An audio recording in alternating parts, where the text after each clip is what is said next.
اگر اس منافقت سے ہم نے اپنے آپ کو نہ بچایا تو ان المنافقین فی الدرک الاسفل من النار، نفاق والوں کا سب سے نچلا ٹھکانہ ہوگا جہنم میں۔ منافقوں کا ٹھکانہ کہاں ہے؟ جہنم میں سب سے نیچے۔ کافر اوپر ہے، یہودی اوپر ہے، نصرانی اوپر ہے، مشرک اوپر ہے، گناہگار مسلمان اوپر، لیکن منافق سب سے نیچے ہو۔ تو قرآن اس لیے آیا تاکہ اس نفاق کو چھوڑ کر اخلاص کی طرف ہو، اپنی زبان اور اپنے دل اور اپنے دماغ کو ایک رکھو۔ یہ جو قرآن مجید جگہ اس کا تذکرہ ہے، اتقوا اللہ وکونوا مع الصادقین، کا ذکر فرمایا، اللہ کا ڈر اختیار کرو اور نیک سچے لوگوں کے ساتھ ہو جاؤ۔ سچا کون سا ہے؟ صرف زبان کا سچا نہیں، جس کی زبان اور جس کا دل دونوں ایک ہو۔ جو دل میں ہے وہ زبان پر آئے، جو زبان پر ہے وہی دل میں ہو۔ اور یہ بات یاد رکھیے گا کہ زبان ایک ترجمان ہے، اصل کلام دل میں ہوتا ہے۔ وَإِنَّمَا جُعِلَ اللِّسَانُ عَلَيْهِ دَلِيلًا، زبان کو تو اس پر رہنما بنایا گیا ہے۔ تو اس لیے منافقت سے ہم اپنے آپ کو، اپنے ماحول کو، معاشرے کو پاک کریں، اپنی زندگی کو بھی ہم نفاق سے پاک کریں۔ اے اللہ، آج کے بعد میں اس مزاج کو چھوڑتا ہوں کہ ظاہر کچھ ہو باطن کچھ ہو۔ اے اللہ، میں اپنے دل میں کسی مسلمان کا کھوٹ، کسی مسلمان کی نفرت، کسی مسلمان کا کینہ اپنے دل میں نہیں پلنے دوں گا۔ اس کا انشاءاللہ معذرت کریں۔ نمبر 3، ظلمات، اندھیرے کیا ہیں؟ سارا کا سارا شرک اندھیرا ہے۔ لیکن شرک میں سے میں ایک قسم عرض کرتا ہوں جو ہمارے معاشرے میں پائی جاتی ہے، وہ ہے اعمال میں دکھلاوا کرنا، خرچ کرنے میں ریاکاری کرنا، نماز میں ریاکاری کرنا، زکوٰۃ دینے میں ریاکاری کرنا۔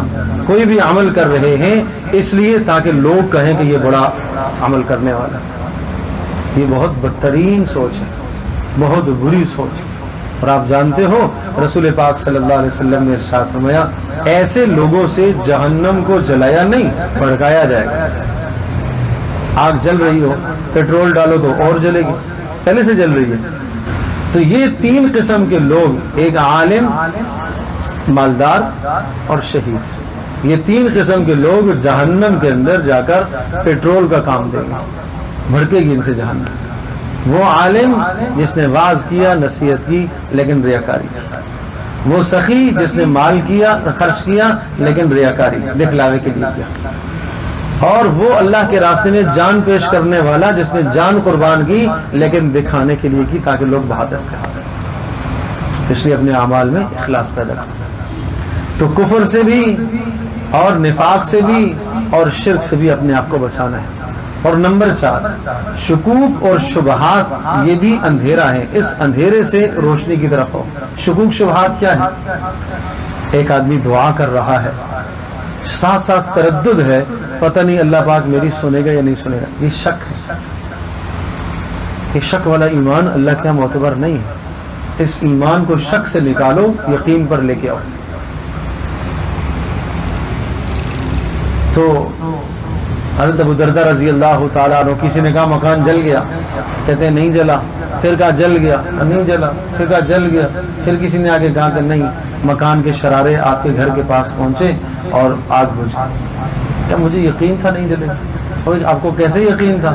کہا میں نے وہ رسول پاک صلی اللہ علیہ وسلم کی بتائی ہوئی دعا پڑھی تھی کہ آپ نے فرمایا کہ جو آدمی اس دعا کو پڑھ لیتا ہے اللہ پاک اس کے مال کی اور اس کی جان کی حفاظت کرتا ہے۔ میں نے یہ دعا پڑھی تھی۔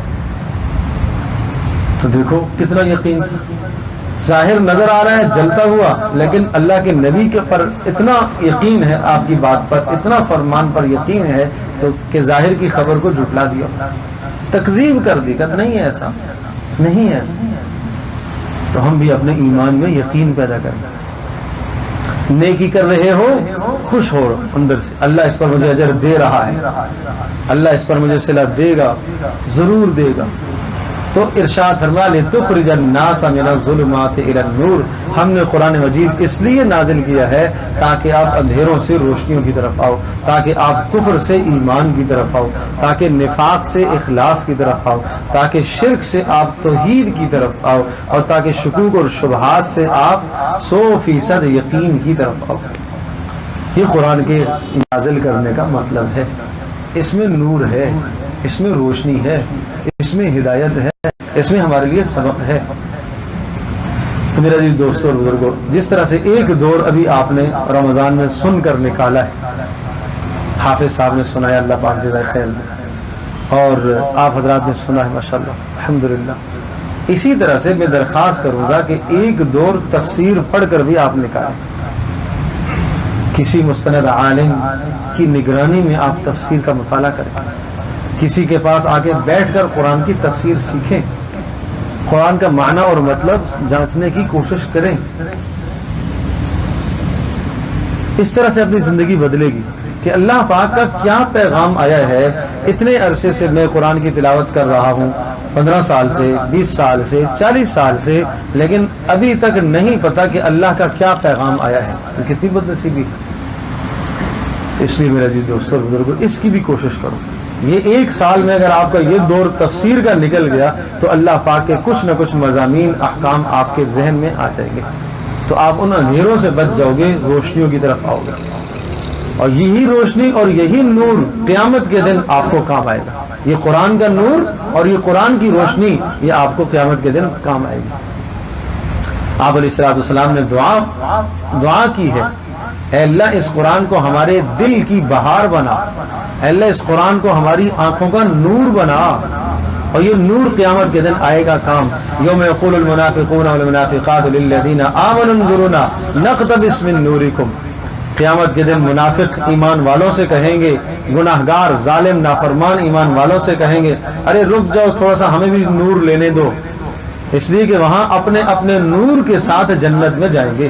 تو ایمان کی روشنی ہوگی تو جنت میں جائے گا، اندھیرا چھا جائے گا میدان محشر میں، تو اپنے جاننے والوں سے کہیں گے کہ ہمیں بھی کچھ نور لینے دو، وہ کہیں گے ارجعوا وراءکم فالتمسوا نورا، جاؤ دنیا میں واپس وہاں سے جا کے نور لے کے آؤ، یہاں نہیں ملے گا، یہاں نور نہیں ملے گا تمہیں، وہ تو دنیا میں تھا۔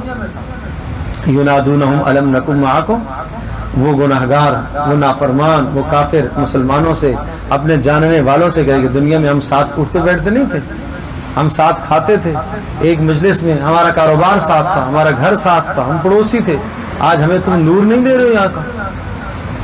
تو وہ جواب میں کہیں گے قالوا بلا، ہاں ہاں ہمارے ساتھ تو تھے، لیکن فتنتم انفسکم، تم نے اپنے نفسوں کو گناہ کر کے گندا کر دیا، آج تم جنت کے اہل نہیں رہے۔ فتنتم انفسکم۔ نمبر 2 وتربصتم، اور تم انتظار میں رہے، کل توبہ کروں گا، پرسوں توبہ کروں گا، کل سے اعمال شروع کروں گا، بعد میں کروں گا، یہ انتظار میں رہے۔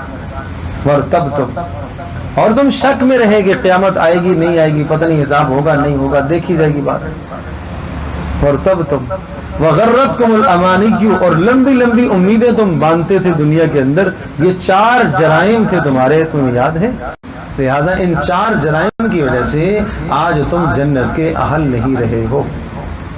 فضرب بینہم بسور لہ باب باطنہ فیہ الرحمہ وظاہرہ من قبل العذاب، بیچ میں ایک دیوار حائل کر دی جائے گی، اور ایک طرف جو ہے جنت ہے اور دوسری طرف جہنم ہے، ان کو جہنم میں دھکیل دیا جائے گا۔ تو اللہ پاک ہماری حفاظت فرمائے، اس لیے محنت کی ضرورت ہے۔ ایک دور قرآن کا تفسیر کا بھی نکالو، محنت کرو، اللہ پاک ہم سب کے لیے سمجھنا عمل کرنا آسان فرمائے۔ الحمدللہ رب العالمین عدد خلقہ ورضا نفسہ وزنۃ عرشہ ومداد کلماتہ، اللہم احسن عاقبتنا فی الامور کلہا واجرنا من خزی الدنیا وعذاب الآخرہ۔ اے اللہ ہم سب کا بیٹھنا قبول فرما، اے اللہ جو باتیں ارسین پر عمل کی توفیق نصیب فرما، اے اللہ جو اس گھر میں اہتمام کیا گیا اے اللہ اپنی بارگاہ میں قبول فرما، اے اللہ ان کا پڑھنا اے اللہ اپنی بارگاہ میں قبول فرما، اے اللہ سننا بھی قبول فرما، اے اللہ جو غلطیاں ہوئی اپنے فضل و کرم سے درگزر فرما، معاف فرما، اے رحم الراحمین۔ کو ہمارے دلوں کی بہار بنا، اے اللہ ہماری آنکھوں کا نور بنا، اے اللہ ہمارے غموں کے زائل ہونے کا ذریعہ بنا، اے اللہ ہماری نجات کا ذریعہ بنا، اے اللہ اس کو ہمارے حق میں گواہ بنا، اے اللہ ہمارے خلاف گواہ نہ بنانا، اے اللہ اے اللہ اے اللہ ہمیں اس سے نصیحت حاصل کرنے کی توفیق نصیب فرما، اے اللہ اس کے ذریعے سے اے اللہ ہمیں نور نصیب فرما، اے اللہ اپنی رحمت نصیب فرما، اے اللہ دن رات اس کی تلاوت کرنے کی توفیق نصیب فرما، اے اللہ دن رات اس کی تلاوت کرنے کی توفیق نصیب فرما، اے اللہ نبی پاک صلی اللہ علیہ وسلم نے جتنی آپ سے خیریں مانگی ساری خیریں ہمیں نصیب فرما، جن شرور سے بنا چاہیے ان تمام شرور اور برائیوں سے ہم سب کی حفاظت فرما، اے اللہ ہماری دعاؤں کو قبول فرما، وصلی اللہ تعالی علی خیر خلق محمد۔